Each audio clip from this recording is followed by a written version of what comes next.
Welcome to Sudipta learning. সুদীপ্ত লার্নিংয়ে তোমাদের প্রত্যেকে স্বাগত জানাই। শিক্ষা সংক্রান্ত গুরুত্বপূর্ণ আপডেট পেতে হলে অবশ্যই সুদীপ্ত লার্নিং চ্যানেলটিকে সাবস্ক্রাইব করে রাখো। আজ আমি তোমাদের ক্লাস দ্বিতীয় শ্রেণীর প্রথম পর্ব আমার বইয়ের পৃষ্ঠার নম্বর 31 থেকে পৃষ্ঠার নম্বর 35 পৃষ্ঠার পর্যন্ত সম্পূর্ণ ক্লাসটি বিস্তারিত আলোচনা করব। সুতরাং তোমরা ক্লাসটি মন দিয়ে শোনো এবং দেখতে থাকো। প্রথমে আজকের ক্লাসে রয়েছে, দেখো প্রথমে হেডিংয়ে বলা হয়েছে যে কি বলেছে, দেখো বলা হয়েছে ম্যাচ কলম এ উইথ কলম বি। কি বলা হয়েছে? বলা হয়েছে এ স্তম্ভের সাথে বি স্তম্ভ মেলাও।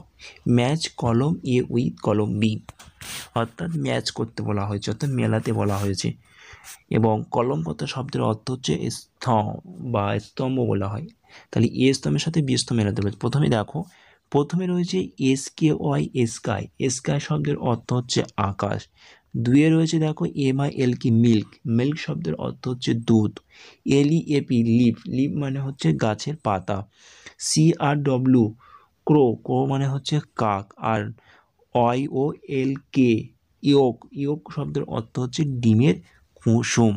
ডিমের কুসুম নিশ্চয়ই দেখেছো। এবার বি কলমে কি কি রয়েছে দেখে নাও। বি কলমে এতে রয়েছে GRIN গ্রিন। গ্রিন মানে সবুজ। তারপর BLACK ব্ল্যাক। ব্ল্যাক মানে হচ্ছে কালো। YLLOW yellow. ইয়েলো মানে হচ্ছে হলুদ। WHIT white. হোয়াইট মানে সাদা। এবং ইতে রয়েছে BLUE ব্লু। ব্লু মানে নীল। এবার চলো আমরা ম্যাচ করি। প্রথমে হচ্ছে স্কাই। SKY sky. স্কাই মানে হচ্ছে আকাশ। এবং সুতরাং আকাশের রং কী হয় বলো তো? না, আকাশের রং হচ্ছে নীল। তাহলে স্কাইয়ের সাথে আমরা রং মিলে দেবো ব্লু। হলো। MILK milk. মিল্ক হচ্ছে মানে মিল শব্দের অর্থ হচ্ছে দুধ, যার রং হচ্ছে হোয়াইট মানে সাদা। LEAP lip. লিপ মানে গাছের পাতা, রং হচ্ছে সবুজ, অর্থাৎ GRIN গ্রিন। গ্রিন মানে হচ্ছে সবুজ। CRW ক্রো হচ্ছে কাক। কাক কেমন হয়? না, কাক হচ্ছে ব্ল্যাক মানে কালো হয়। আর YOLK ইয়ক। ইয়ক মানে হচ্ছে ডিমের কুসুম। ডিমের কুসুম ইয়েলো হয়, অর্থাৎ YLLOW ইয়েলো। তোমরা অবশ্যই ছকটা ভালো করে দেখবে। এবার চলো, বলা হয়েছে কালার দ্য পিকচার, অর্থাৎ ছবিটিকে রং করতে বলা হয়েছে। তারপরে বলা হয়েছে যে right 3 sentence about the picture. ছবিটিকে রং করতে বলা হয়েছে এবং এই ছবির সম্পর্কে 3 সেন্টেন্স লেখা। অ্যাবাউট দ্য পিকচার মানে, আচ্ছা, 3 সেন্টেন্স অ্যাবাউট দ্য পিকচার মানে এই ছবিটা দেখে 3টি বাক্য লিখতে বলেছে। সুতরাং আমি বাক্যগুলো বলে দিচ্ছি, তোমরা লিখে নাও।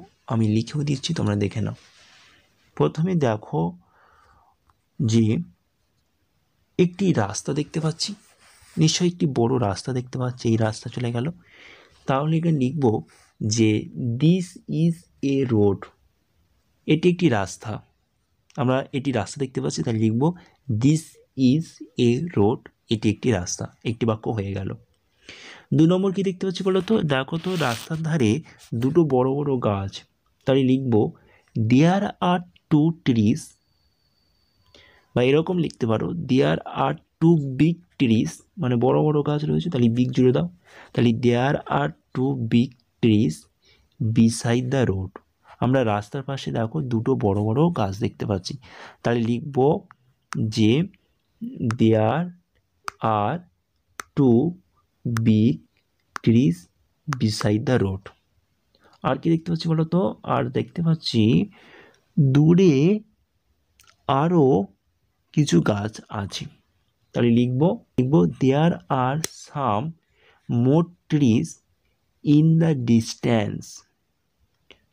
দূরে আরও কিছু গাছ আছে, তাহলে লিখব there are some more trees in this distance. In the distance. চলো 32 নম্বর পেজে কী কী বলা হয়েছে দেখে নাও। 32 নম্বর পেজে বলা হয়েছে সি অ্যান্ড সে, দেখো এবং বলো। প্রথমে দেওয়া আছে HIR হেয়ার। হেয়ার মানে চুল। MOUTH mouth. মাউথ মানে হচ্ছে মুখের গহ্বর। মুখ গহ্বর মানে মুখ। NECK নেক। নেক মানে হচ্ছে গলা। CHEST chest. চেস্ট শব্দের অর্থ হচ্ছে বুক। তারপরটা দেখো ABDOMEN অ্যাবডোমেন মানে পেট। KENEE নি শব্দের অর্থ হচ্ছে হাঁটু। FWT ফুট মানে হচ্ছে পায়ের পাতা। এবার এরপরেগুলো দেখো, HEAD হেড মানে মাথা। ELBOW